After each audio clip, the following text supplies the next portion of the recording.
Alright, hello everybody. Let's calculate the electric field from the electric potential. What is the magnitude of the electric field at the point 3 meters, -2 meters, 4 meters, if the electric potential in the region is given by 2xyz squared, where v is in volts and coordinates x, y, and z are in meters? Okay.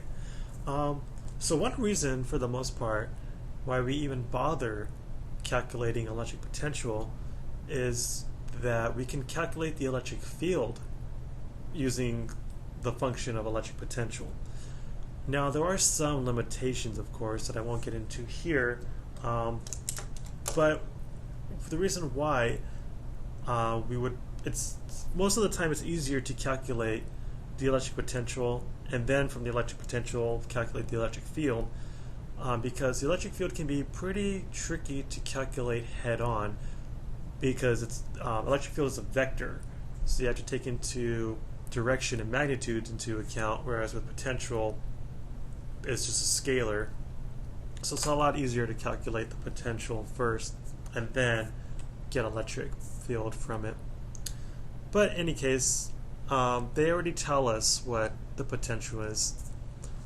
We're already told that the potential function is 2.00 x, y, z squared. So how do we find the electric field? Well, we got to do it componently. The electric field in the x direction is minus the partial derivative of the potential with respect to x. The electric field in the y direction is the negative partial of potential with respect to y. And you may already guess that for the z component, it's just the partial derivative of potential with respect to z. So let's go ahead and find the electric field in the x direction. Now this would simply be the negative partial with respect to x of v, which is 2.00 x, y, z squared. We're taking the partial derivative of x, so we treat y and z as if they were a constant. So if that was the case, if yz squared is a constant, we can take out constants outside the derivative. So we can say negative 2.00 yz squared times the partial of x with respect to x. We can take out the 2yz squared because they're all constants. So in this case, the derivative of x with respect to x is just 1. e to the x ends up being negative 2.00 yz squared. And let's go ahead and plug in y and z.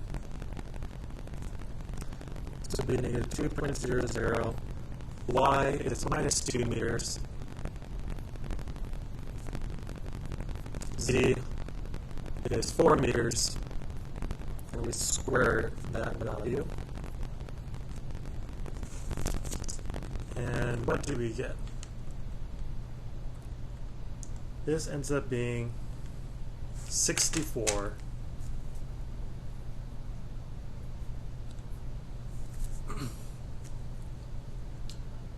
Electric field in the x direction is 64 newtons per coulomb. Okay, and we just do the same thing for the y and z components. In this case, we just have the partial with respect to y, the negative partial with respect to y, of 2xy z squared. And again, we can just take out the constants.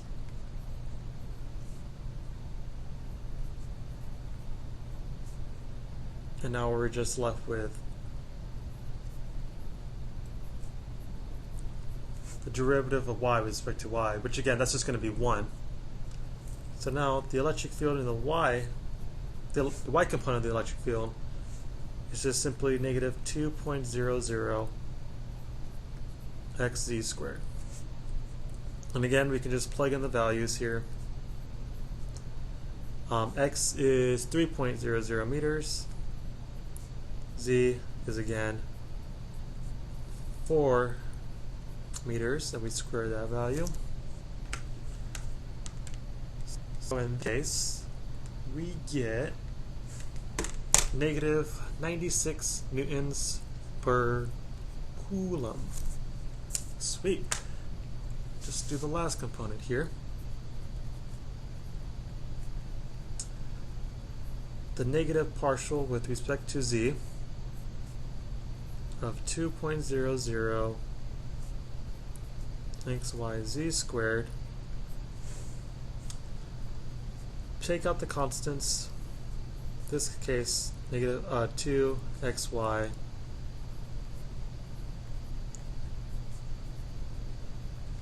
Now we just have the derivative of z squared with respect to z. This is going to be 2z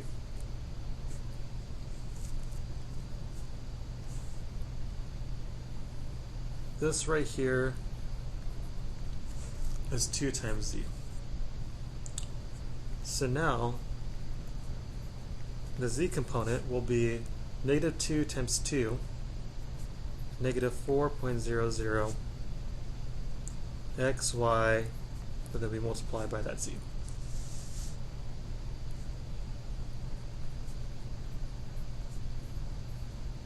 So now we just plug in the values. 3 meters for x, negative 2 meters for y, and 4 meters for z.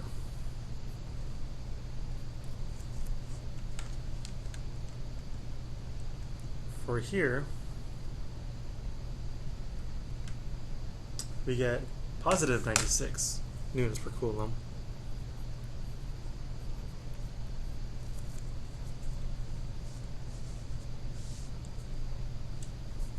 So,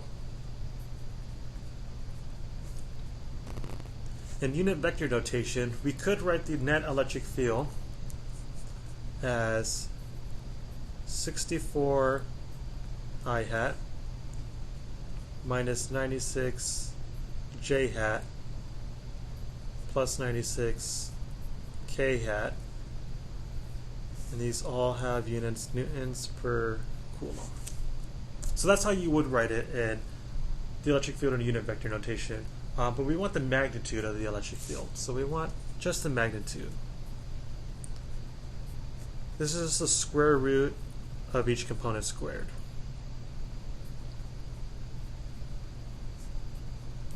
Let me write it down explicitly first, and then we'll go ahead and solve it.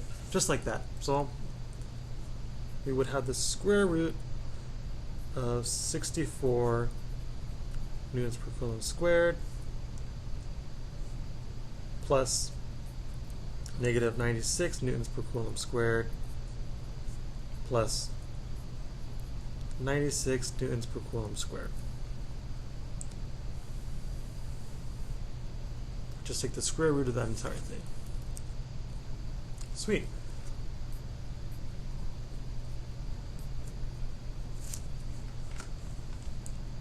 So let me just plug that in here really quick into my calculator.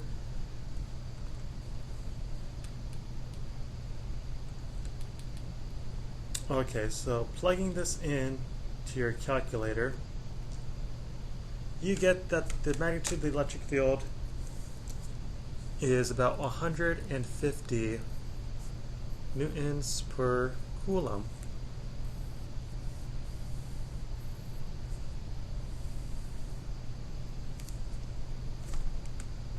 Alright, that's pretty cool. And yeah, I said it's for the most part, it's easier to calculate the potential first, since it's just a scalar. Then from the potential function that you find, then just take partial derivatives of each component to get the electric field at a point. And again, in this case, we were given the function of potential. Eventually, I'll do a problem where we have to find the function of potential, and then from there, we'll calculate the electric field by taking partial derivatives. But that's it for this problem. If you have any comments, questions, or concerns, feel free to add them to the comment section of YouTube, of course. Hopefully this helped you, and have a good day.